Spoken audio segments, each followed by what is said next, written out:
Welcome everyone to another chapter in the Dayton Literary Peace Prize series, Turn the Page. Tonight's event is titled Both Sides Now, Intimate Stories from World War II. My name is Gilbert King, and I'm on the advisory board of the Dayton Literary Peace Prize. And I've been known to serve as the Master of Ceremonies at the award ceremony that I'm thrilled to say has resumed again under the incredible leadership of Sharon Raab, and Nick Rains. And I have an announcement to make. The Dayton Literary Peace Prize Virtual Book Club, next date for that will be March 2nd with Will Haygood. And we'll be talking about colorization, 100 years of Black film in a white world. So you can sign up at the Dayton Literary Peace Prize website. That's DaytonLiteraryPeacePrize.org. And you can find it there if you want to be part of Will Haygood and colorization.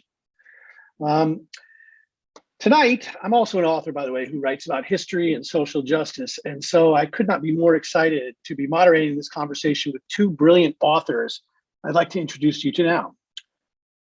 Ariana Neumann was born and grew up in Venezuela.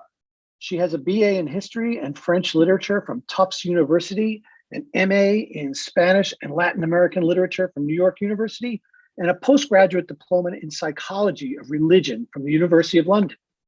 She previously was involved in publishing, worked as a foreign correspondent for Venezuela's The Daily Journal, and her writing has appeared in a variety of publications, including the European, the Jewish Book Council, and the New York Times.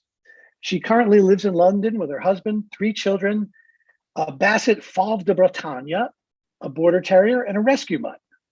When Time Stopped is her first book, for which Ariana won the 2021 Dayton Literary Peace Prize for Nonfiction. Welcome, Ariana Neumann. There she is. Hi, Ariana. Hello. Thank you for having me. It's a great joy to join you from London tonight. Oh, that's so great. Well, I'm so glad you're here, considering the time difference and everything. Our next author, Alexander Starritt, was born half Scots, half German in 1985 and grew up in the Scottish Northeast. Educated in Edinburgh and at Oxford, he translates fiction, poetry, and academia from German, including Stefan Zweig's A Chess Story. He has reviewed for the Times Literary Supplement, The Spectator, and the Mail on Sunday, and his short fiction has been shortlisted for the Paris Literary Prize. His debut novel, The Beast, was published in 2017. Starritt's new novel, We Germans, was published in 2020, for which he was awarded the 2021 Dayton Literary Peace Prize for Fiction. Welcome, Alexander. How are you, sir? Hi, Gilbert. Hi, Ariana. Thanks for having me. And where are you right now? Funnily enough, I live just around the corner from Ariana in London, but I'm in Florida. Oh, you. That's great. Lucky you is right. Well, tonight I have some questions that we have prepared with some very dedicated readers from the Dayton Literary Peace Prize, but we definitely want you in the virtual audience to contribute questions of your own. If you move your cursor to the bottom of the screen, you'll see the Q&A button, and you can use that at any time during this conversation to ask a question. And towards the end, I'll be sliding into those Q&A questions for our authors. So we're going to start. I'll start with a question that both of you can answer. You have each won a prize for peace for your work, and we often have audience members ask, how can a book about war be a book about peace? So I'd just like to ask both of you to tell us a little bit about your book and perhaps talk about the elements in your work that connect your book with peace. Ariana, if you want to start. So my book is it's a very personal story. It's an attempt of a daughter to understand her father's silences. And actually, in many ways, in a very personal level, I'm making peace with my father. I'm making peace with his silences. So in terms of, I guess, family relationships, it's about really finding a why and understanding one another. But of course, my book is mostly about war, because the reason my father was silent is because he couldn't speak about his war. He couldn't speak about his family in Prague. He couldn't speak about how he survived the war. He came from a Jewish family, a very assimilated, but indeed Jewish family, all of whom were deported to concentration camps. And he actually, when it was his turn to be deported, actually he evaded it twice, and the third time the notice came and he knew that they couldn't get him out of the transport, he actually absconded. So instead of going and joining his parents and the rest of his family in Theresienstadt, he decided to hide in Prague for a little bit, and then he actually went to Berlin, to the middle of the Nazi Empire, and worked in a Nazi factory, manufacturing lacquers for the Luftwaffe, actually. And he survived the war by hiding, or not hiding, in plain sight in Berlin and pretending to be someone else. And that's what he couldn't talk about. So I think in order really to understand the devastation of war and why peace is just really what we should aspire to, you have to understand the absurdity of it, the cruelty of it, the devastation of it. And actually, I'm very lucky that my father, even though he never spoke about the war, left me a box. And in that box were some of his writings, which he wrote retrospectively, so 50 years after he wrote them in 92, but about his time in Berlin. And it has a lot of very detailed descriptions, obviously tinged by memory, of the bombings in Berlin, of what he lived through in Berlin. So anyways, that's my little bit about war and why it leads to peace. Yeah, that's great. Go ahead, Alex. You want to tackle that? Well, actually, I was just going to ask Ariana quickly. I know your dad didn't talk about his own experiences, but did he have views on the kind of broader question that Gilbert just brought up? Was he like notably anti-war or kind of marked politically by those experiences? So he was notably anti-war. He was and I think actually, having spoken about it, he always spoke about the devastation of war in Germany, and indeed in all of Europe. So it was never about the Jews, or about it was literally just about how it just destroyed everybody that was involved, both physically, obviously, but also emotionally. So it was about the devastation that it caused on all sides. If that makes, I don't know if that answers your question, Alex. No, it does. It does. Maybe that's quite a good segue for me to. So the brief version of my book is that it's also set during the Second World War, and its protagonists are Germans. In fact, German soldiers, and it's set towards the end of the war when the German army is disintegrating on the Eastern Front. And the soldiers are now kind of becoming completely sure that they're going to lose this war, that's going to be an extremely brutal experience. And also starting to realize that they, on some level, ought to lose the war because of all the things that have been coming out about the atrocities that have been perpetrated by the German state, by the Nazi Empire. And it's about really that kind of psychological moment. How do you come to terms, like how do you respond to knowing that you're on the wrong side of history and that you belong to a society that has done appalling things? Even if you personally, it's not really a book about the extreme ends of the spectrum. It's not about concentration camps. It's not about the sadists who undoubtedly were there. It's not, but nor is it about the heroes who also existed. It's about, what was it like for the broad mass of people who were complicit in this thing because they were part of that society, which I feel like is a question that a lot, Britain and America are grappling with at the moment as well, in their own re-examination of their own histories. The question, what does it mean? Was, to put it bluntly, was George Washington a bad person because he kept slaves? How do you deal with that kind of contradiction, that dilemma? The national hero, the founder of the nation, and by all reports, a very good man, a man full of virtues. How do we reconcile that with this fact about him? And so on the peace question, I think it's like the question that's always interested me fundamentally is like, how do these things happen? Like, how is it possible that this took place? And there's an answer, the kind of historian's answer, which you get in school, which is about the Treaty of Versailles and the Wall Street crash and economic deprivation and the feelings of humiliation after losing the First World War and the long tradition of anti-Semitism in Europe. And on one level, all that stuff is true.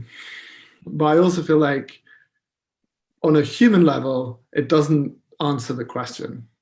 Like, you know, how is it possible that people like us were involved in this stuff, basically? And that's the thing that the book tries to grapple with. And I think, you know, that's, you know, in understanding conflict and preventing conflict, the real thing to do is understand why it happens and how it can happen. Great answer. This is another question that actually both of you can answer. You know, although Ariana is writing nonfiction and Alexander is writing fiction, both of you drew heavily on the experiences of a real family member, one who was enigmatic to you. And we're wondering, over the course of the works, we come to know them better. In what way do you think the reader's experience of coming to know Hans Neumann or Meisner parallels your experience of coming to know your subject as you researched or wrote? Ariana? Thanks, Alex. Very kind of you to let me go first. Do you want me to? I mean, well, the whole journey for me was incredibly interesting because when I first encountered anecdotes, and this is all, it comes from family anecdotes and letters about my father, they referred to someone called Handa, who had nothing to do with the father that I knew. My father that I knew was punctual and incredibly disciplined and a workaholic, was awful with what he called, well, with feelings and what he called banalities, really, which included, you know, things like poetry. And I had these family anecdotes of a young boy who wrote pretty bad poetry, but wrote poetry, who was always late, who was a complete shambles, who never went to class. And if he went to class, he was studying chemistry. It was to sort of build stink bombs. So actually, as I was writing the book and as I was piecing it all together, I discovered a father that I didn't know. And what I hope to do as a reader is take you along with me in that journey. So I rediscovered, I suppose, or I re-met my father as a young man, or I met my father as a young man, and and it was definitely a facet of my father that I didn't know. And I think that's not necessarily just Alex and I when you're writing war books. I think all children don't actually know their parents, right? I think when we're in our teens and our 20s, we look at our parents and they're these, you know, they're our parents. They're pretty boring. We're not that interested. I mean, it's not until much later on that we realize that they're whole people with very full lives before we come along, and that there's so much more to them than just this parental figure that they represent in our lives. And I think it's the same with grandparents. So Alex, in your book, you talk about, I'm not sure whether it's guilt, but you sort of talk about how you almost, or I got the sense that you wish you had, and I talk about you, I mean Callum, that Callum had actually spent more time with his grandfather and how he visited, I think, a week every couple of years. And anyways, I think perhaps that is a similar thing with grandparents and parents. We realize that we have these sources of incredible knowledge and information and just wonderful stories that we can learn from. And too often, we just don't realize it until it's too late. Yeah. Well, I mean, yeah, I know it's very similar. I'd say the one kind of big difference between our two disciplines in this regard is that having read the story of the research into your father's life, it feels like with every bit of progress that you make, you get closer to him and to understanding all the, different parts of his life from before you were around. Whereas with fiction, we kind of started from a few little snippets from real life, and then the further I went, the more fictional it became. Because can I ask a question? Did your grandfather leave any writings at all? Well, actually, yes, funnily enough. So I should just a background for those listening. My grandfather, it was German. He was conscripted into the military in 1941. He did fight on the Eastern Front. He was in the Russian captivity for 3 years after the war ended. And he told me little bits and pieces about it, but not a great deal. And he did actually, after my grandmother died, begin writing an autobiography. And being a writer, or someone who wanted to be a writer, I assumed that the subject of that autobiography would be the war, Russian captivity, the Gulag, return to East Germany in 1948. And then, in the early 60s, they escaped into West Germany when the Berlin Wall was up, but wasn't as sophisticated as it became later. And at that time, you could still get a train from East Berlin that went to another part of East Germany, but the train line went through a part of West Berlin. So you could get this train and jump off as it was going through the West, which is what they did. And so I thought this was what it was all going to be about, And actually, my grandmother was in Dresden the night it was firebombed. So I thought, this is going to be it. And instead, his autobiography began in 1970, because his view was like, that was all terrible and it belongs to the past. No need to talk about it. So no flashbacks or anything? Wow. So it's what it's really big on. He never finished writing it, but what it's really big on is this holiday they went on to South Africa in the 1980s, from which I've got lots of funny pictures of my grandparents, these like middle-aged German tourists, dressed up as South African gold miners for some mine tour. And I mean, partly I think, the people I know who lived through that horrible time, many of them, it feels like that's the conclusion they came away with. You've got to look towards the light. You've got to enjoy the things that you can enjoy. Wow. Yeah. Now, Ariana, your father did not write a memoir. In fact, you show us he did everything he could to bury his story. Yet the evidence of his experience seems to be everywhere once you started looking. And you tell us you were prompted to look in part because of your childhood experience of stumbling across fake ID. Do you think that this is a story that wanted to be told, even despite your father's not wanting to tell it? Are there stories that demand to be told? Oh, now you're going to appeal to my Latin American side, and I'm going to tell you that there is magic, and there is such a thing as fate, and you have absolutely that there are some type thing you get signs, right? And I did grow up in Venezuela, and my father did keep secrets. And as a child, I wanted to be a detective. As a matter of fact, as a middle-aged grown-up, I'm 50, and I still want to be a detective. I just love solving mysteries. And I think it comes actually from the fact that I grew up with this larger-than-life father who kept part of his life completely hermetically shut, and I wanted access to it. So during his life, I asked a lot of questions. I think very much like your grandfather, Alex, he never dwelled on the past. He was never one of these people that said, "Oh, life used to be so much better when." Life was now. Life was exciting when you thought about the future. So my father used to do internet telephone calls to me in London in 1999. I mean, I can't tell you the quality of it, but he was really excited by the future. He was really, really very much immersed in his present, and just never thought about the past. But then when he died, and as he got iller, he had a series of strokes from 1995 until he died in 2001. He knew I wanted to know, and he gave me little tidbits.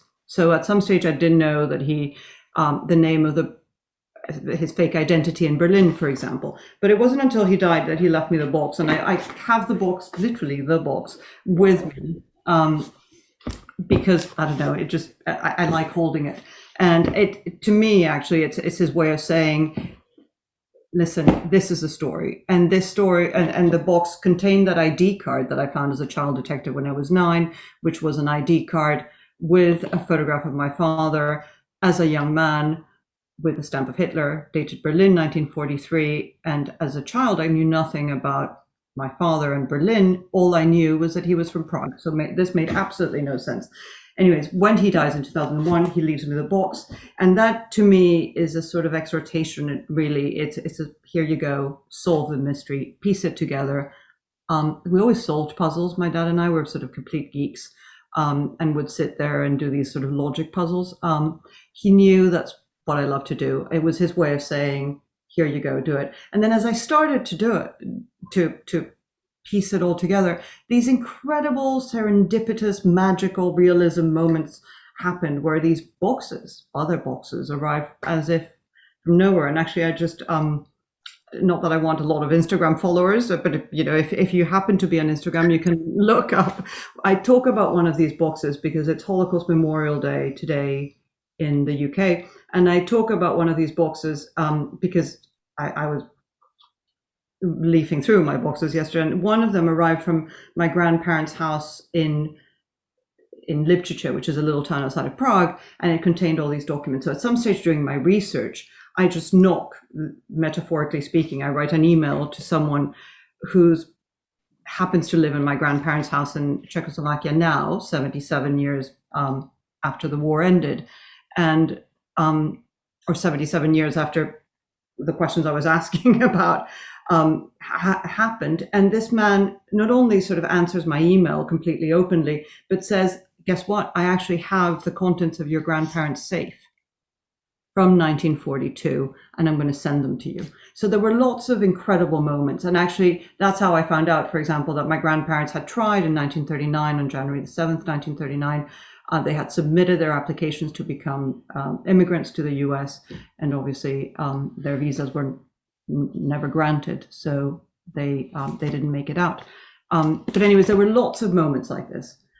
So I think there are stories that need to be told.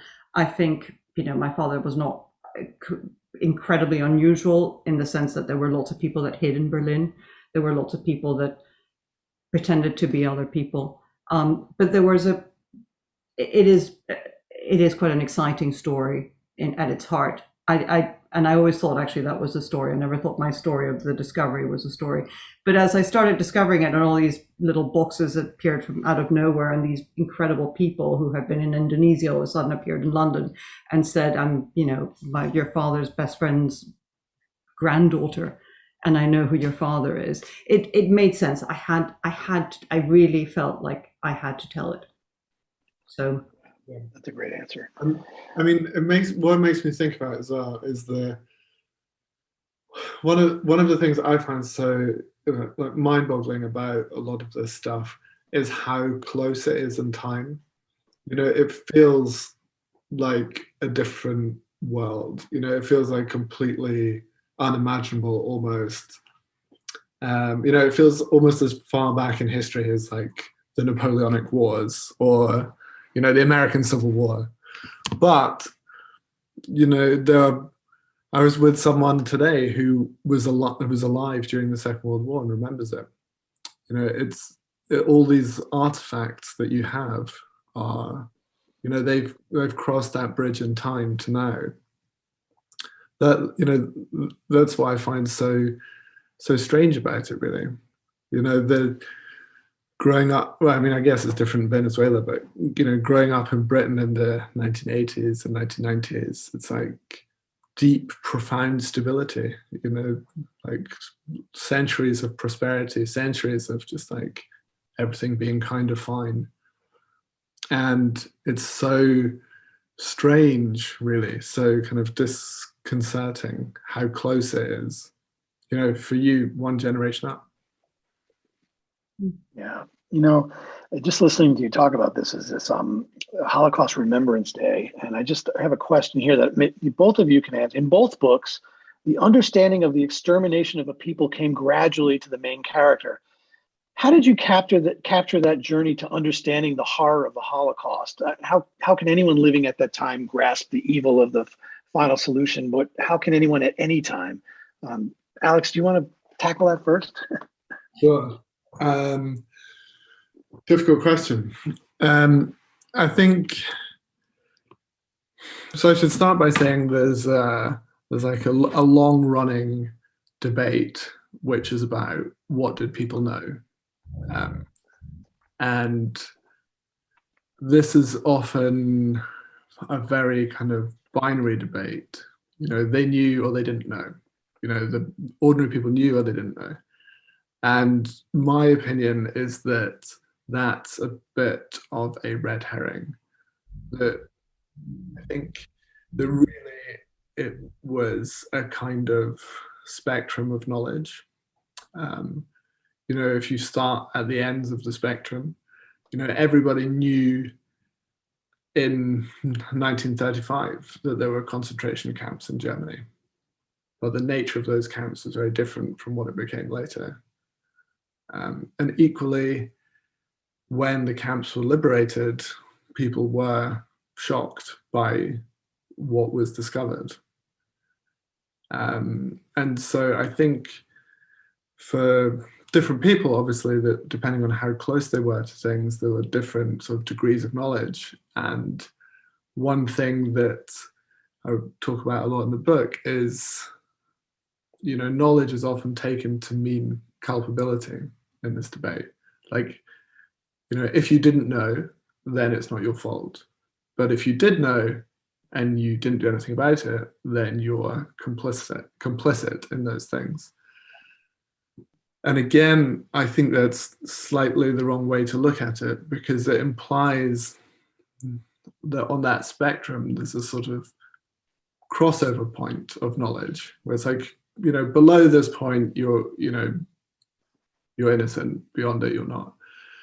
And I really think that's the wrong way to think about it, because when you belong to a society that's embarked on a war, when you belong to a totalitarian society, I think it's wrong to imagine that anybody was really separate from it. And I think that's independent of what they knew about what was going on. You know, to put the sort of classic exposition of collective guilt there, you know, even if you were just a farmer working your family farm far away from the front in the middle of Germany, just harvesting grain, you know, that grain was making bread, which was feeding factory workers or feeding soldiers, and those factory workers were, you know, were making weapons, they were making trains that took people to concentration camps. You know, the nature of a totalitarian society, I think, is that there is no neutral ground. You know, that's one of the things that it removes, is the luxury of not being involved. And so for a very small number of people, the response to that was to oppose the state in heroic ways. And for the overwhelming majority of people, it wasn't. It was to do the things that were expected, you know, to answer the conscription letter, to keep working in the munitions factory, to do whatever it was that they were doing.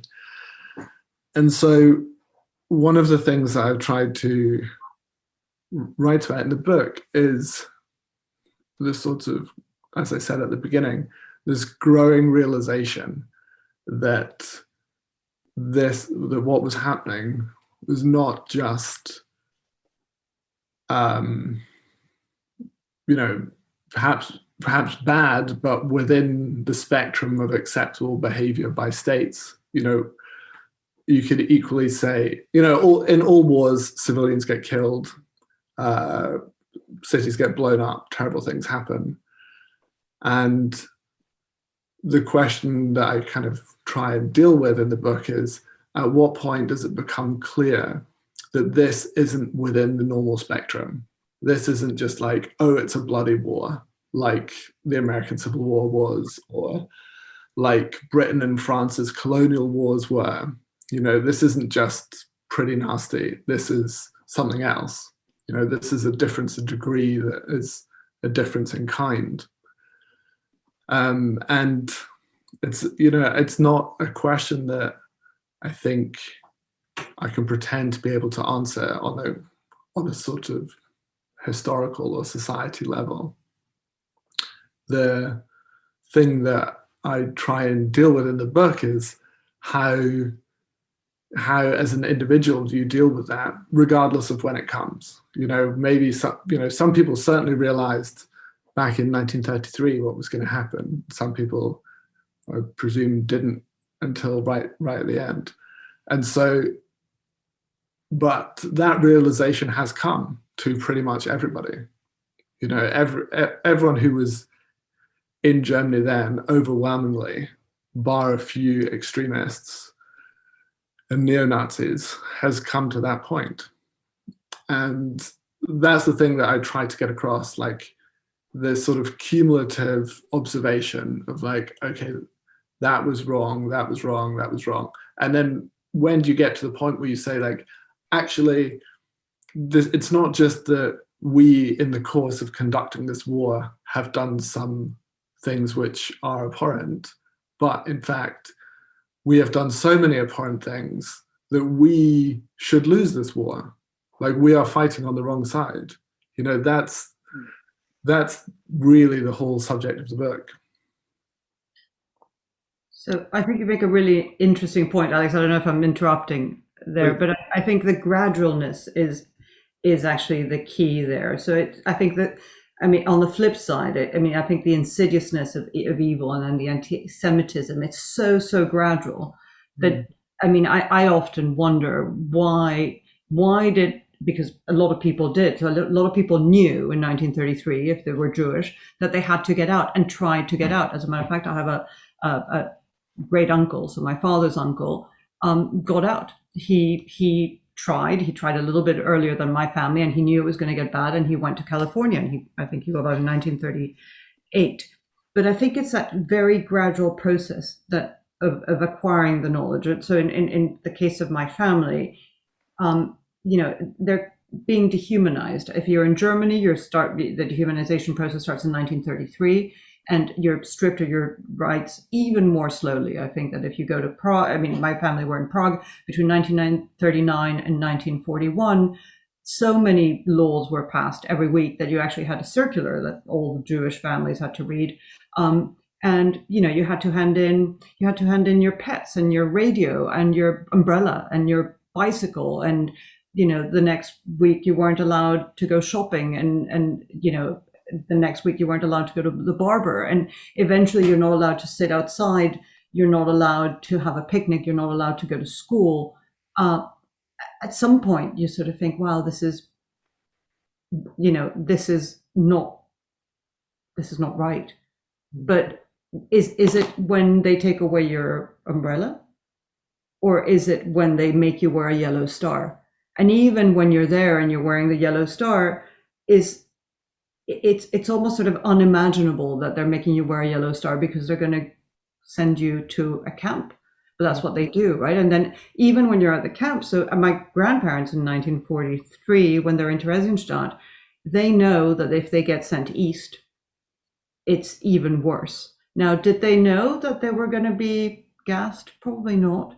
And I think it's the same thing if you're on the other side, or even if you're just not on any side, if you're just a bystander and you're just watching this happen. And it's such a gradual process. And I think that moment where you realize, oh, what the hell is this? Is different for different people.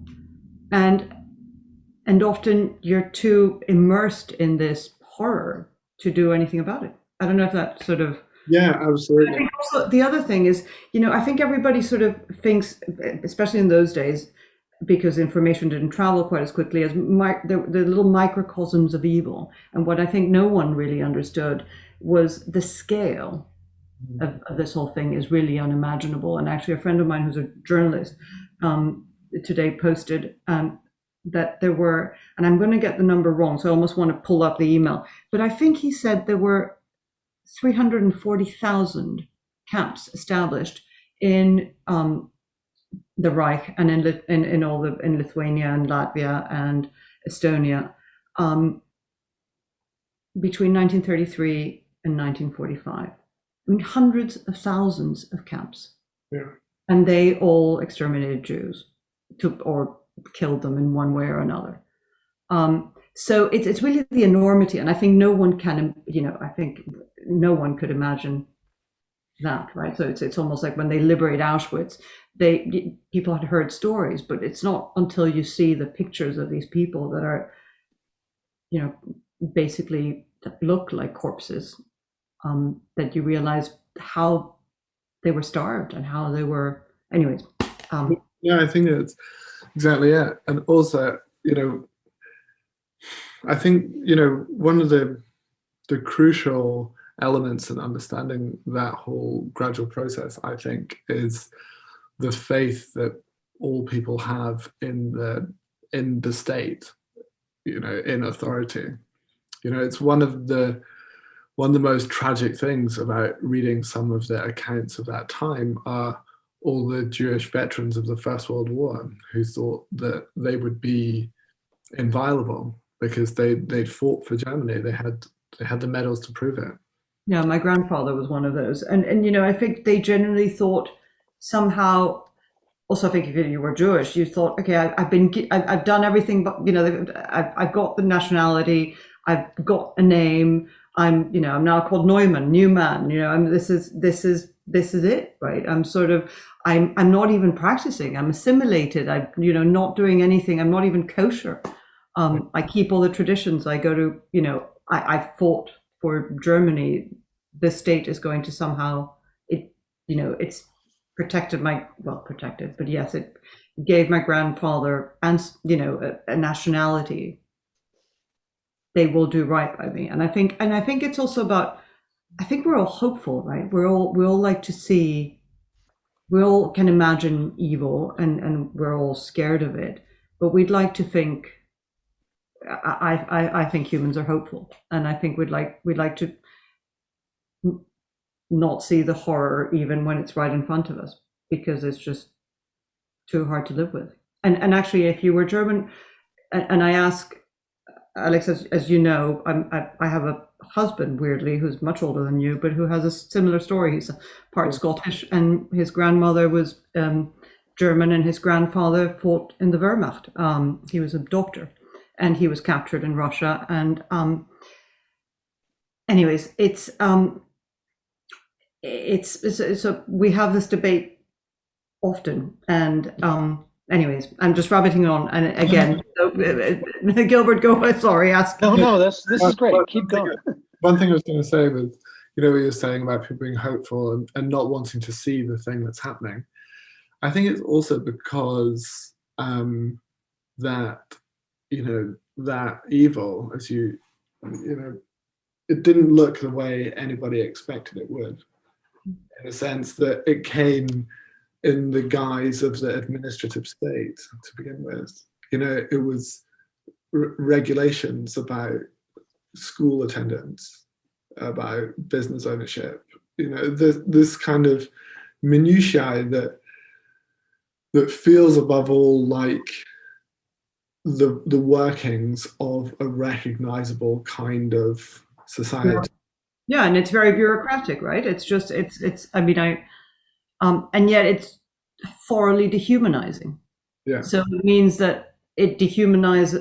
I mean, it means that the people that the Czechs and the Germans who weren't Jewish all of a sudden thought it was completely acceptable, and the Jews thought it was completely acceptable. I mean, why did Jews hand over their things? Why did they walk into these deportation centers? Why did they form councils of elders that ran the camps? Well, I think right, it's because it's hard to spot. It's because it's evil is just you can't it's not like anyone said, they're going to kill 11 million people.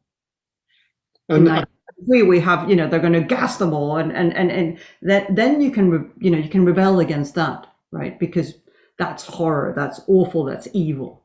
But the tiny little things, that's why it's so effective and so clever and so dangerous. Absolutely. No, I think that's it. And then, you're right. Like, if they'd said, oh, the Russians are coming and they're going to do all this stuff, everyone would have been up in arms, of course, but because it came from inside their own society. I mean, I think also, I made this analogy at the beginning with this sort of history debates going on at the moment in the US and Britain. And one thing that strikes me is the anger that you see from lots of people when they, rightly or wrongly, when they are confronted with the idea that their society has done terrible things, or that their society is the baddie, basically. You see the kind of rage of conservatives in Britain when it's suggested that, going around the world, conquering other people and subjugating them to the British Empire was not great for those people. Of course, it's a more nuanced discussion than that, and there are all kinds of factors. But there is that particular kind of anger that you see, which is like roughly like, how dare you? Like, how dare you say that we're heroes? Yeah, that we're anything other than on the side of the right. Wouldn't we live in a much better world if we didn't think of heroes and villains and we all realized that we're just all people, right? And that we can all do villainous, horrendous things, and we have to be careful not to do them. And that we can all do heroic things, and their acts, because no one is really 100% a hero and no one is 100% a villain, because even the horrific Nazis, I'm sure some of them, I presume, were good parents, or could be really tender with the people they loved. So I think if we also we stop this fairy tale things that we grow up with, that the hero and the villain, maybe it's not fairy tales, maybe it's classical mythology, but and it's it makes us all, it means that we're all capable of being villains, and it should make us all more vigilant, and it should also make us braver, because actually, heroes are not these Olympians. They're just, people like you and like me who just decide for a millisecond to say, no, I'm going to do the right thing. I'm going to call it out. And then it becomes accessible, and then everybody can be a hero, even if it's just, Absolutely. I think, sorry, Gilbert. No, I wasn't. Go ahead. Sorry, and Gilbert, you're moderating. No, please. I'm actually. This is going really great. So I encourage you to keep talking with each other. It's great. Well, one of the things I thought about a lot when writing this book was precisely that thing that you mentioned, that most depictions of that period that we're familiar with from books or movies, there's a marked difference, I think, between the books and movies that have come out on the whole in later decades and the kind of accounts of people who were there at the time, in that the more distant it's gone into the past, I think the more we've ended up in this world of heroes and villains. Even great movies, Schindler's List, for example, it's an amazing, powerful movie, but it lives in that black and white moral universe. And one of the things I was really trying to do in this book is essentially to take the reader and tie them in a knot, to basically to present a situation in which these categories that we use of good and evil break down, because they're incapable of describing the kind of moral dimensions of what's going on. So by that I mean, like, if you have somebody who's on a personal level, what we would think of as like a fundamentally good person, brave, honest, loyal, kind, who is engaged in a collective project that is as evil as anything that we know about. How do you explain that? Like, is this a good person doing an evil thing? Can good people do evil? You know, I think when you think about it in those terms, you see that really, like, these terms don't fit very well. They're not a very good explanation for human behavior. And I mean, you mentioned the classics. I think this is one of the limitations of kind of Christian ethics, to say that like there is such a thing as good and there is such a thing as evil, and those things are inherent and absolute. And it comes from a certain kind of Manichaean streak in the Christian worldview. Mm-hmm. And I think also that the kind of idea of guilt that comes with that is also unable to explain this period, really. And this kind of question of collective guilt, I think, is like a very awkward one to make fit onto real people. You know, it makes sense theoretically, but when you look at any individual, you think, like, how can this make sense? Like, how can this, like, nice man who's a farmer in like Lower Bavaria, how can he, like, bear some responsibility for this thing which he never saw and didn't know about?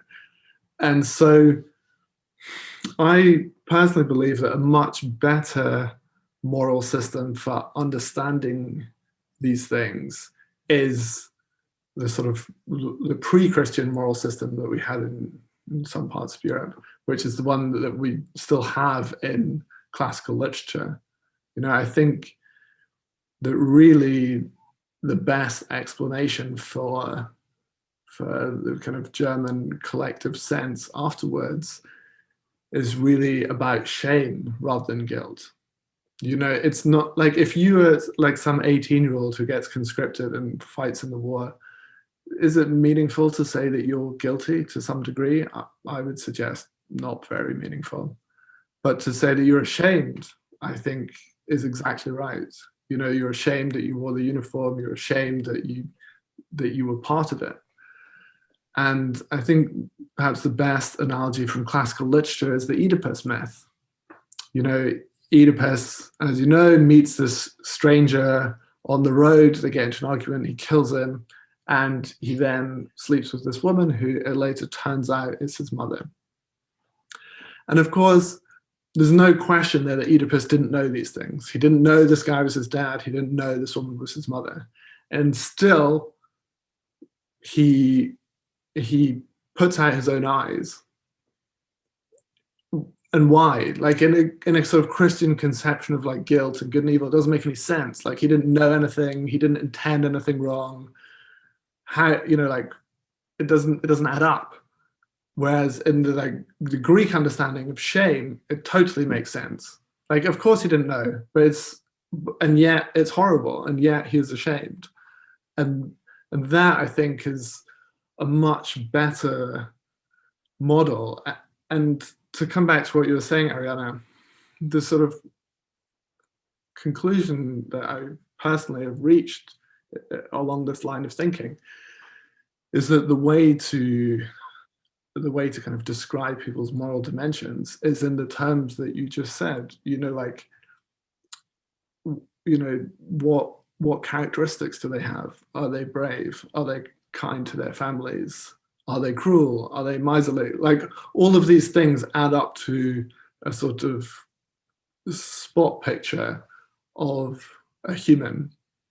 And I think it's, you know, it's 150 years ago that Nietzsche said we should be beyond good and evil, but the language is still everywhere in our culture. And yet, you know, societies, when all these people die and all these people's lives are devastated, you need justice, right? And the justice system finds people guilty or not guilty. And it's very interesting to me. I've been doing some research, the fact that obviously there's the Nuremberg trials, and a whole set of laws are created for the Nuremberg trials about genocide and about what is punishable by international law. And then I was just researching the Auschwitz trials, which were some trials in the 60s in Germany, which were actually under German law. And under German law, the people that were tried in the Auschwitz trials were not people that were following orders, because that was what they should be doing. But there were people that were cruel beyond their orders. And it's just very interesting. Well, it's just very interesting to me. I mean, I do think the Holocaust has, well, it obviously created an entire new debate and I do get your point about shame and guilt. But I do think, obviously, and I don't think any of the characters in your book are guilty really of anything aside from little moments of perhaps cruelty because they're hungry, right? But then you would do the same thing if you're starving, and I'm sure it happened everywhere. I'm sure my father stole some food in Berlin from someone that he could, simply because he was starving, right? So is that, anyways. So I do think we need, there should be people that are held accountable and that are found guilty for their actions. But I certainly don't think there's a collective guilt. I do think a collective shame is more like it. And I think, actually, I do think Germans, I have a very good friend who read my book, who's German from Berlin, and we've been friends for decades. And he wrote to me this beautiful email, and he ended up saying, I am so ashamed of my German passport. And I was absolutely baffled. And I called him up and I said, Toby, don't be. The email was beautiful. Generally, he's in his 50s. He wasn't alive during the war. Why this need to tell me that he's ashamed? And yet he is. Mm. And it's, I don't know if his ancestors were guilty of anything, but it shouldn't trickle down to him as an individual, perhaps to the country as I don't know, as an institution, perhaps that's different. Anyways, sorry, Gilbert. No. Questions? Add one thing, Gilbert. Yeah, sure. This example that you give of the trials in the 1960s is, I think, like, fundamentally that's the way that you have to approach thinking about people in the past. Going back to George Washington, for example, you have to start from the point of, like, what was the baseline of expectation in that society. In George Washington's society, the baseline of expectation was it is legal and generally okay to keep slaves, even though some people say it's not. And then to, like, understand what kind of a person somebody was, I think you look at how they diverged from that norm. Like, not everyone who owned slaves was the same. Some were horrific, some were kind. It sounds banal, maybe it is. You can only really understand someone in their own moral context, is, I suppose, what I'm saying. Well, I'm going to just pivot a little bit just to some identity questions, since we've sort of skirted around it a little bit. And I'll start with Ariana. You write that your father never said he was Jewish. And you write, throughout my life, he repeated that it was up to each individual to choose who and what she was. I heard him label himself only once, and that was to say that he was Venezuelan. To what extent is it true that we choose our own identities? Can we escape a label given to us by others? Well, clearly we can't, can we? My father's family were assimilated. I don't know if out of choice, if there is such a thing as just pure choice, or perhaps it was, years of anti-Semitism. Perhaps it was, genetic trauma of generations of anti-Semitism. But my grandfather certainly in 1910 describes himself as having no religion. But his children, his two boys, are not circumcised. And yet they were deemed Jewish. So what is it by someone else, right? So, but pretty perhaps arbitrary rules. I mean, what is it that makes you who you are, right? Is it who you think you are? Is it the associations that you keep? Is it is it being baptized? Because certainly my grandmother was baptized in 1939. So what is it that makes you who you are? And I think that's just one of those questions that we're never going to answer. But I think, no, you cannot escape what people think of you, and it's unfortunate because it tends to be simplistic and wrong.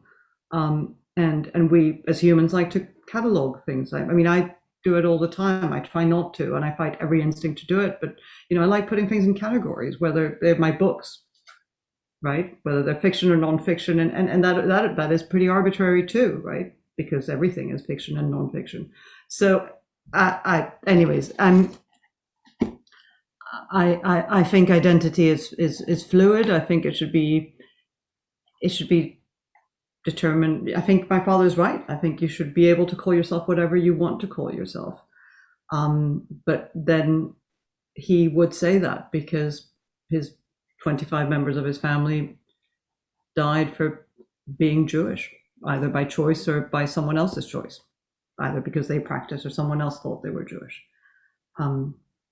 So I do think we should choose who we are, and yet I feel pretty Jewish, and that's not a choice. I mean, it is a choice, but it isn't really a choice. I feel Jewish because I'm genetically Jewish, and because I feel a duty to tell the story of my family. So there you go. I haven't answered your question. You did answer it. That was a great answer.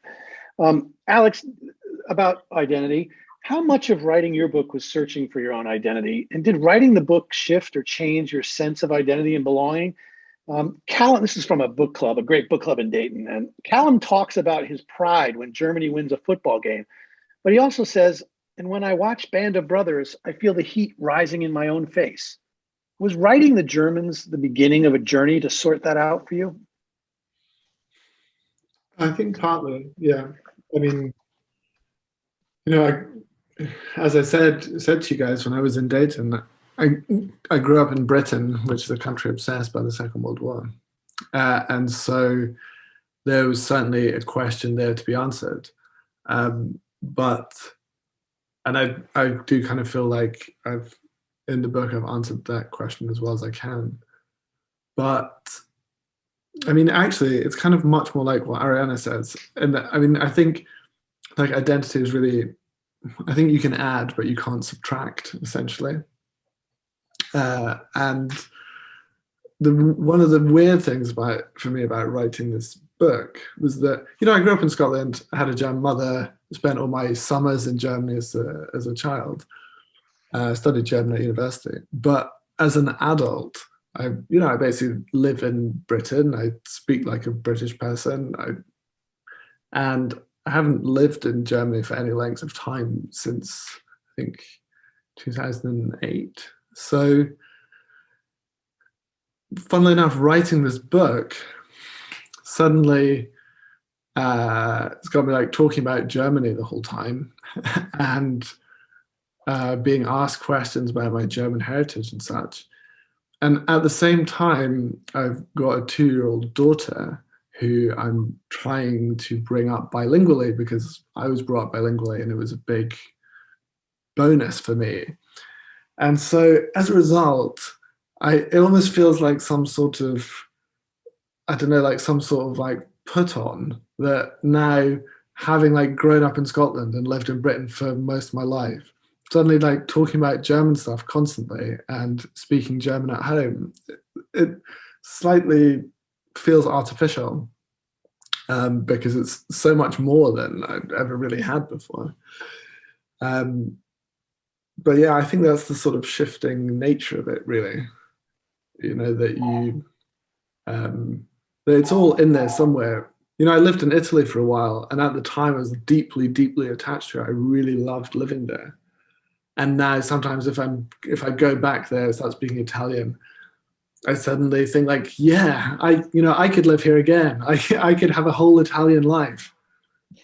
I think it's so mutable, but yeah, like I said, you can't take things away. Wow.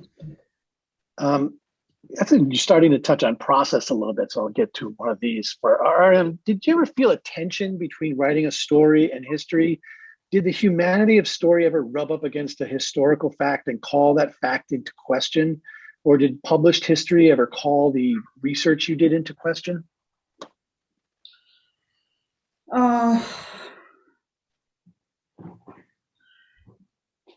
Yes, I mean, there's obviously always a tension there, and yet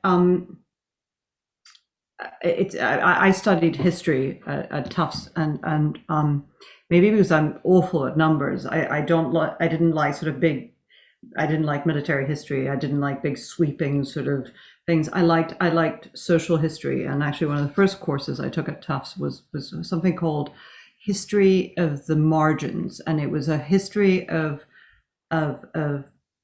minorities in 18th century France. So it was women and homosexuals, and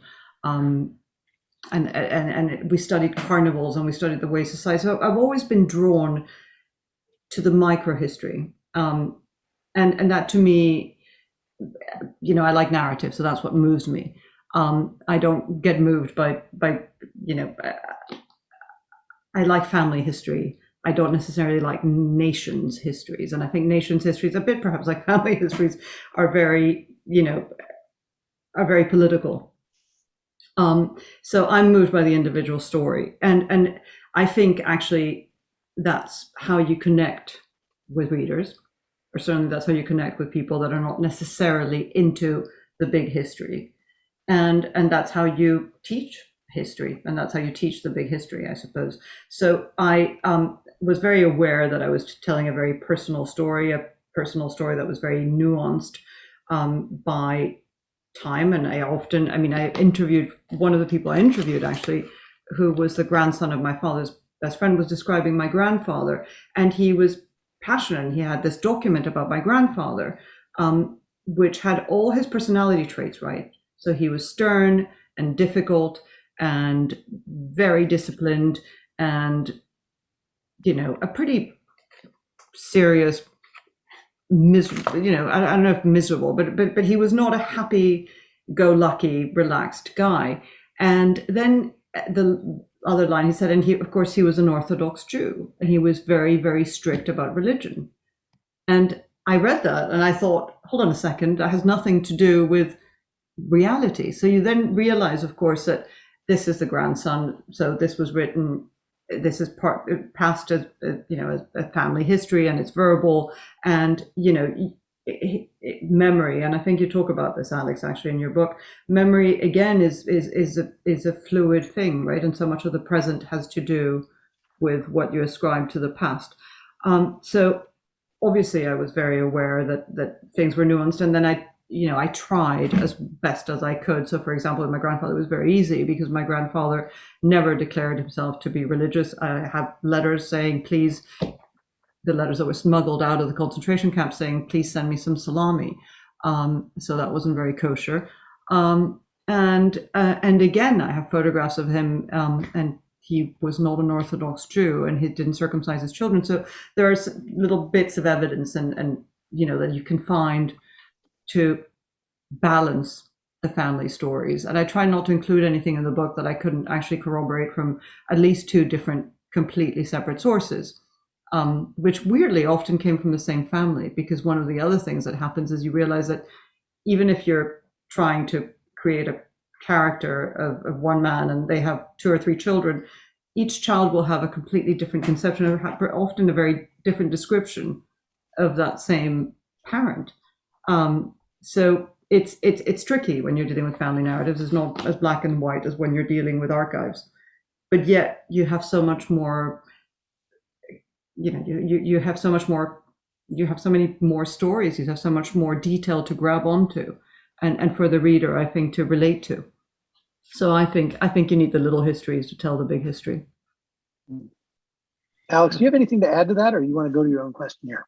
Well, I guess I would say very briefly, like I also studied history. I studied history and German joint schools, and I love the big sweep. That's my kind of history. And one thing that I felt like, one reason I wrote the book actually, and that I felt like it was, is I felt I was always pushing against the big history of how Britain understands itself, because without wanting to labour the point too much, the Second World War I think is a crucial event in how modern Britain thinks of itself, and like all, as you say, all history is political, and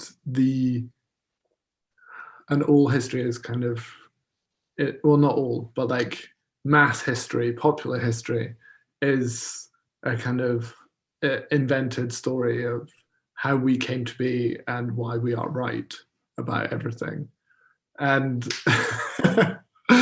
I mean, just as a side note, I read this very good book at the moment, which is by Mark Mazower, a brilliant historian of Europe and of 20th century Europe, about the Greek Revolution and the War of Independence in 1821, when they liberated themselves from the Ottoman Empire. And one of the things that's so interesting about it is all the work he does to kind of clear away kind of official Greek history. It's like, we were heroes, the Ottomans were butchers and barbarians. It's like, well, actually, no, that's not true. Or like, all the great powers of Europe supported the Ottomans, against the Greeks. They're like, we've got to crush this uprising because all of our countries are empires and monarchies, and the last thing we want is sort of a nationalism spreading through Europe. And yeah, all of which I mentioned just to say that, like, Britain, and I think America as well, as far as I can tell, I think like basically the war was France and Italy and North Africa, and we won the war, and we did that, and that was great. And Germany's, I mean, of course, official German history has its own weird obsessions, but the thing that you get from reading all the sources, from reading everything about that period, is that the war was between Germany and Russia overwhelmingly. By the time of the Normandy landings, the war was over. It was the last blow. As I say in the book, a statistical approach to history, 7 out of every 8 German soldiers killed in the war were killed in the East. Like the war was the Russian war.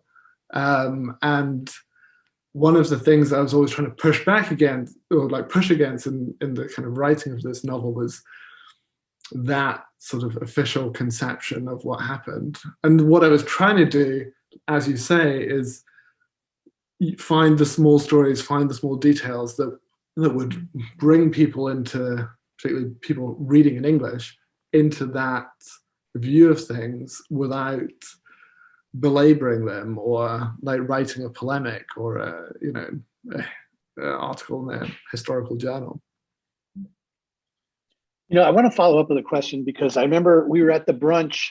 I'm at the Dayton Literary Peace Prize, and Margaret Atwood was there, and I was listening to you talk in great detail about the war and all sorts of fascinating subjects. And I wanted to ask specifically about something that you write about. Meisner makes a distinction between the Western and Eastern front, saying, quote, "The war in the East was the real war, naked, pitiless, unrestrained by laws, unmitigated by compassion, a thing of hatred and annihilation." And he provides plenty of horrific evidence that is probably not familiar to readers whose picture of the war is primarily limited to the campaigns in France, Italy, and North Africa, horrific as those may be. Can you talk about your research and into the warfare on the Eastern Front and why understanding that distinction is necessary? Sure. I mean, one thing I should say about it is that,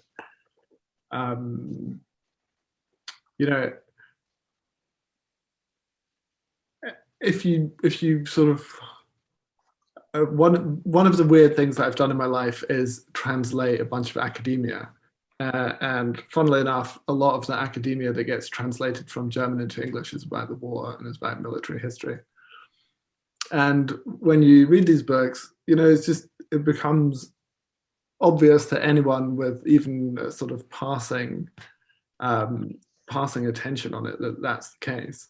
I mean, one thing that's sometimes said, I don't really know how to judge whether it's true, is that the war in the East was fought like a colonial war. It was fought the way that we fought the Zulus, for example. The British fought the Zulus. You know, it was about genocide, extermination. It wasn't a war against, you know, what was perceived as another civilized nation, which the Western Front certainly was.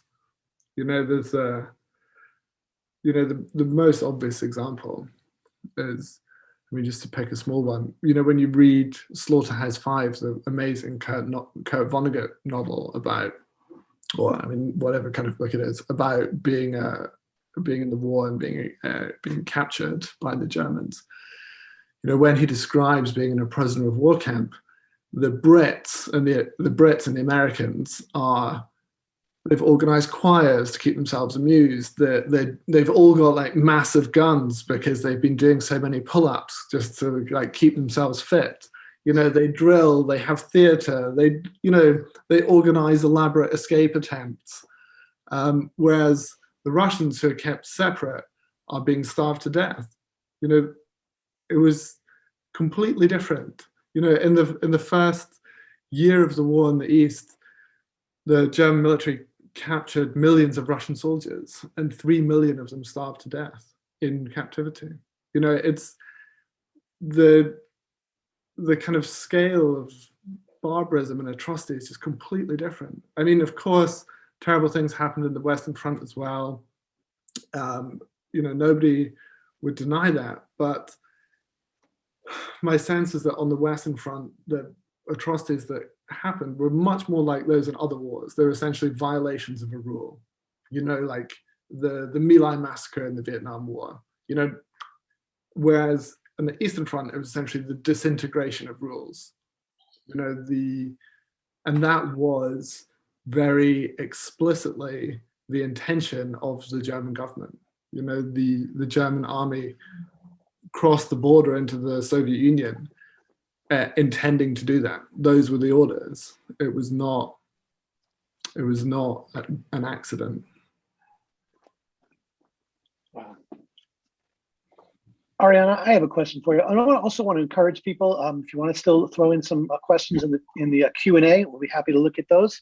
But I have plenty of questions here, and these guys are being so great about it. Ariana, although the Czech Neumanns are all in one way or another victims of the Nazi campaign against the Jews, Hans is also briefly, amazingly, involved the German production of wartime material when he's hiding in plain sight in Berlin. That makes his story quite rare among the narratives of survivors. Can you give us any idea of how rare that might have been? I mean, it's rare. And again, but it isn't so, I mean, he wasn't the only one. There were certainly, I would say, probably thousands of others, if between hundreds and thousands. And it's a debate I've had with historians in the past. Part of the problem is, again, for family politics reasons rather than country politics reasons, these are not stories that are necessarily told. So in the same way that people who were part of the elders, the Jewish elders, don't tend to talk about those stories, or people, there are many Jews that were capos in camps, okay, and they often don't talk about these stories. So my father's story is unusual. He certainly felt a huge amount of guilt. Was the guilt because he survived and his parents died and he didn't go with them? Perhaps. Was the guilt because he was actually in Berlin working for the Nazi machinery? Very possibly. So I think, you know, I think people do whatever they can to survive, and I think often those are things that are perceived as by others and indeed by themselves as things that are morally dubious, perhaps, certainly not heroic. And then people don't, it's certainly not something that my father wanted to talk about, and yet he did leave some writings about it. So it's, I mean, it's definitely an unusual story. I mean, actually, strangely, much more unusual is this wonderful woman in my book, who is, I think, the only hero in my book, because my father wasn't a hero. My father was trying to save his own skin. And actually, an early reader of my book, who's not someone that I particularly admire, sort of said, "Oh, it's just, I don't understand the point of the book. There's no one does heroic things. Your father was just trying to save his own skin." I said, "Well, that is the point of the book. The point of the book is that, no one really does heroic things aside from this woman Stenka, and she actually snuck into the concentration camp of Terezin. And again, that's much more unusual. Again, there were some incidents of people doing that in Terezin, and by some I mean there's certainly at least a dozen. If you go to the Terezin Museum, there are letters saying I snuck in, and contraband was snuck in. But the frequency of the contraband that my grandparents got in the camp, and the actual fact that this woman who was Jewish just sewed a yellow star and snuck herself and just went to visit my grandmother and my grandfather in 1944 again, it is quite unusual. And she did it multiple times too. Yeah, she did it at least 2 times that I know that are documented. There was her daughter thought she did it 3 times, but again, that was not something that I could corroborate with anyone else's testimony from it. So I did have evidence that she definitely went in 2 times from my grandparents' letters.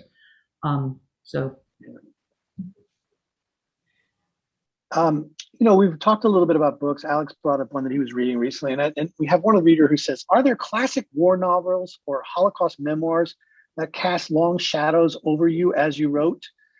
I kept thinking of Remarque's All Quiet on the Western Front as I read We Germans, for example. Could you each point to a few books that were touchstones for you as you wrote? I can go. So I wouldn't say All Quiet on the Western Front was a particular touchstone for me in writing We Germans, but it's a book I think about all the time. There's a wonderful scene in it when the guys are sitting around in the trenches talking about why they're at war, and they're trying to explain it to themselves. I mean, of course, one of the tragic things about the First World War is that it was sort of pointless, really, and nobody really who was involved in it knew anything about any of the other countries that there were supposed enemies. But in this scene, they're sitting there, and one of them says, like, why are we at war with the French? And the other one says, because France has insulted Germany. And the other guy says, oh, like, how's that possible? Like, how can a French tree insult the German tree? How can, like, a French river insult the German river? And the guy's like, no, it's the French people have insulted the German people. And he's like, I'm not insulted. Does that mean I can go home? Yeah, but I mean, one of the books I thought about a lot was 2 books Primo Levi wrote, If This Is a Man, and then I can't remember what the sequel is called actually, but it's about what happened after he was liberated. And then he, I really can't remember what it's called, but he ended up being taken to Russia. Like the Red Army rounded up all the people that they'd liberated and basically sent them off to a prison camp in Russia.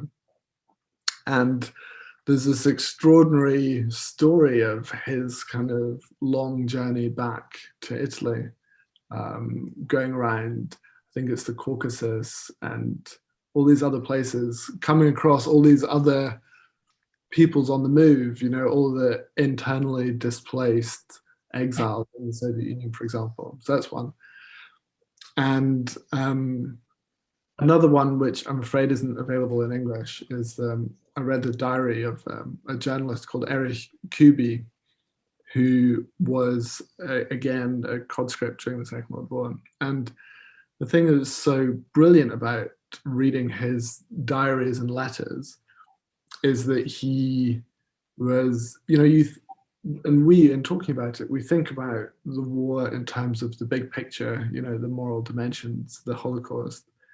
But reading these things that he wrote as it was going on, you see that the lived experience was so different from that for lots of people. So he was incredibly vain, self-obsessed.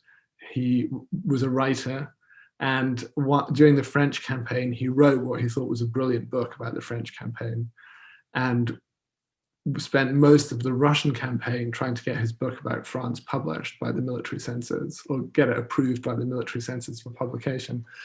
And so he writes all these extraordinary letters where it's like, yeah, we've crossed the border into the Soviet Union. And I had a talk with the general about whether my book could be published, and they're still saying no, and I just don't understand what the problem is. And you kind of see the way that like, you know, the personal always trumps the big picture when you're in it.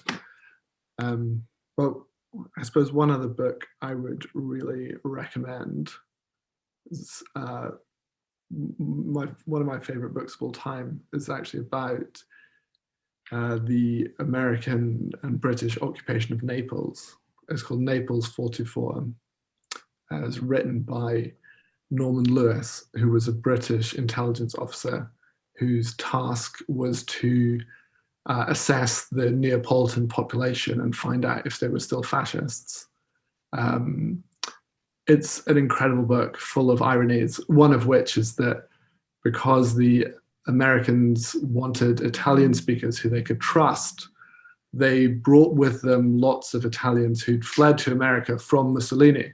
So the American military thought, these guys are definitely not fascists because Mussolini's kicked them out. Unfortunately, it turned out that they were the mob. And so the US Army put the mob in charge of the occupation of Sicily and Naples. Didn't go well. Anyways, so I obviously had to read a lot. I mean, I had a trial. I didn't read a lot of Holocaust books really until I started this journey. And when I say started, I mean when my father died and left me the book. So I would say I started reading, I guess, Holocaust books in the last 20 years.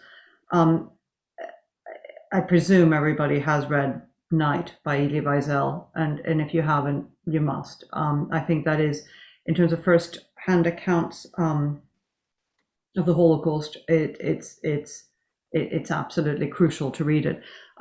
There's also another one by, I'm blanking on the name, forgive me, it is about 1:30 in the morning in London, but it's Otto Dovkolka's memoir, and it's absolutely masterful and again important. And there's many others, and I actually think it's remarkable that we still.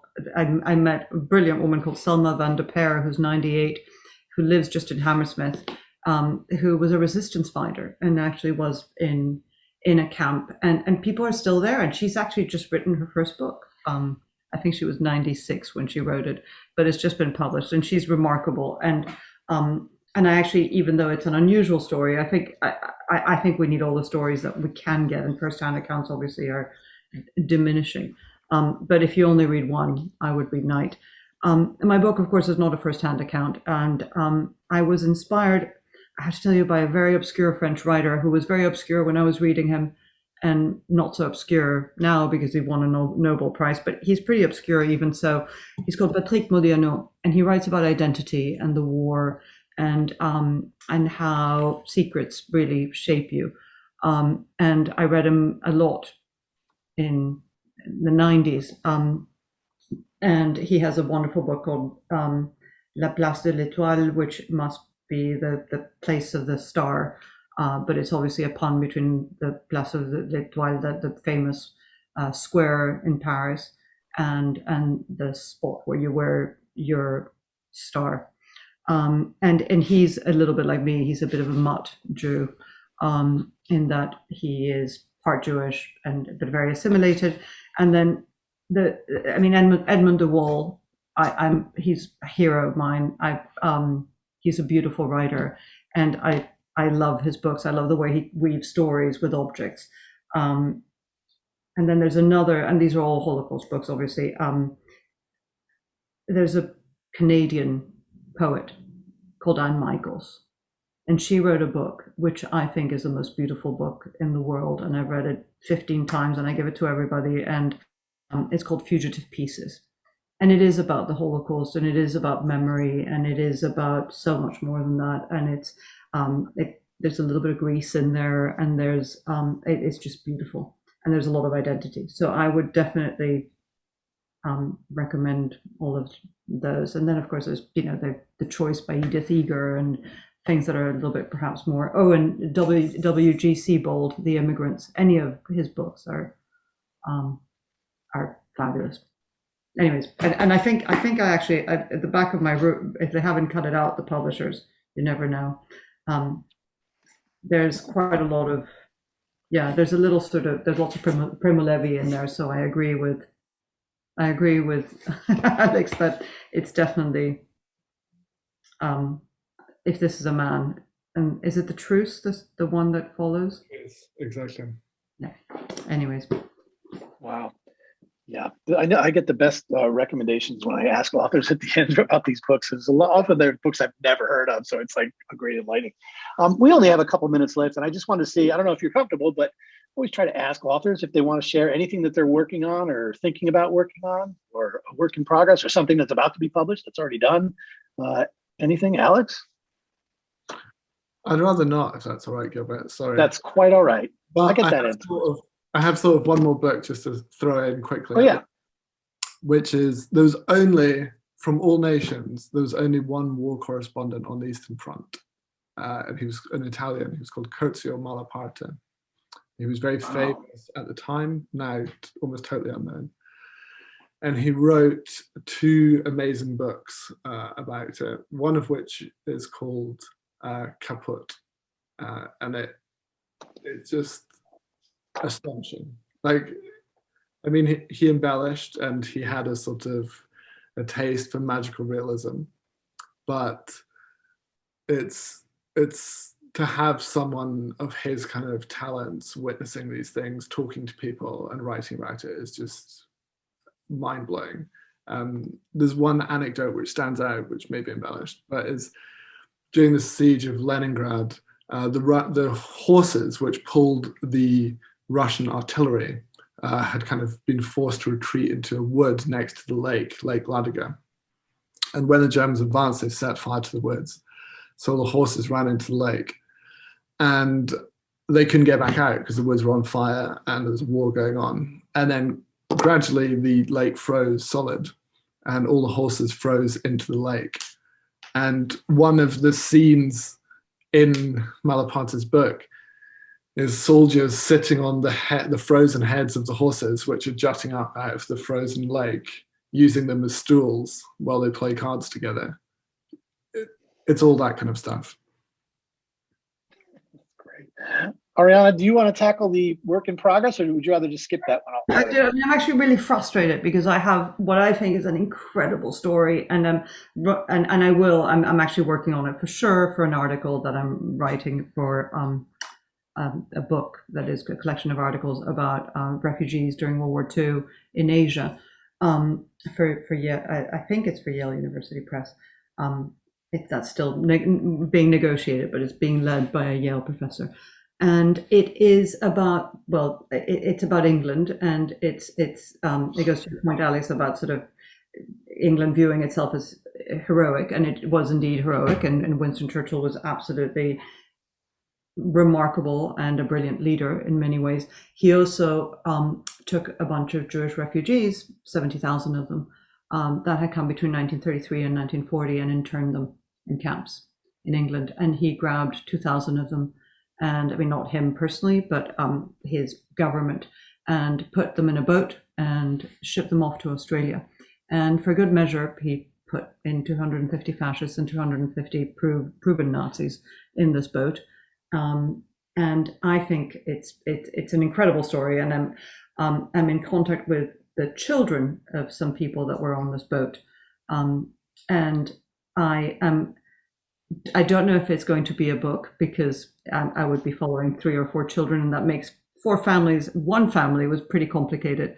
for families, and family dynamics and histories, and especially of people that have survived trauma, tend to be complicated. So I'm not sure if it's going to be my next book, but it's certainly going to be an article. And I think it's, I just think it's remarkable, the stories that get told, and most people in England don't know about this boat and this journey. And in fact, actually, there were quite a lot of boats, many of whom were hit by German torpedoes on the way on the way to Canada or Australia. But it has to do with the way that countries treat their refugees, and how they view them and how they dehumanize them, I suppose.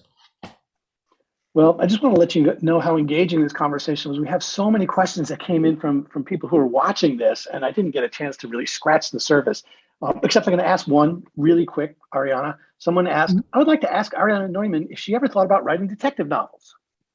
It's my dream. I have to tell you, I've read every single Agatha Christie. I've read every single crappy detective novel there was. When I was pregnant, my brain just turned to mush, and I had 3 children, so I was pregnant for quite a while. So I've read everything out there, and it's my dream. I'm working on my agent. She doesn't think I should write she doesn't think I should write fiction. So I don't know. Maybe I just have to sort of get a new agent. Get a new agent, exactly, or create my own detective murder mystery. Maybe not. That's what I think Alex's secret project is. One day I'm going to do another serious nonfiction one, and then I'm just going to become, the sort of whatever, the modern version of Agatha Christie and Lois Lane. Yeah. Well, listen, I want to thank you too. These are the books, by the way, When Time Stopped and We Germans. So get a look at those if you haven't read them yet. I just want to thank both authors for coming out and sharing time, especially, both of you are on the road and up late at night. So thank you so much for sharing this with us. This is another Turn the Page. I want to remind everybody that there's a virtual book club on March 2nd with Will Haygood. That's Colorization, 100 Years of Black Film in a White World. You can sign up at the Dayton Literary Peace Prize website. Thank you both for joining us tonight. And it was so nice to see you again. And I look forward to next time. Thank you, Gilbert. Thank you, Alex. Thanks, both. All soon. Bye, guys. Good night now. Thank you very much. Thank you.